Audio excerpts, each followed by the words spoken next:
Homiladorlarni xavotirga soladigan qorin og'riqlari sababini tushuntirib bermoqchiman. Bilamanki, bu hammaga qiziq. Kindik va uning atrofidagi tortishuvchi og'riqlar. Bu og'riqlarning sababi kindikdan jigarga qarab maxsus boylam o'tgan. Bola o'sib kattalashgan sari shu boylam tortilib, sizlarga og'riq beradi. Qorinning ma'lum bir qismidagi chegaralanuvchi og'riqlar. Bular bolaning dumbasi, yelkasi tiralishi sabab yuzaga keladi.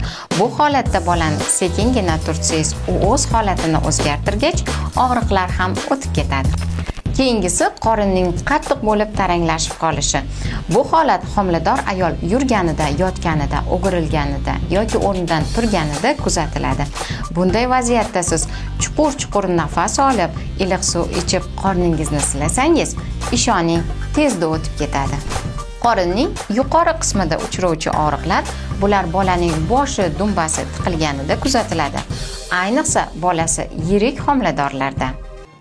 Oyijonlar, unutmang, ayrim choralar ko'rilsa va ruhiy xotirjam bo'lsangiz, bu og'riqlar kuchi pasayadi va ular deyarli xavfsiz. Homiladorlik to'g'risidagi eng ishonchli ma'lumot va tavsiyalar mening profilimda.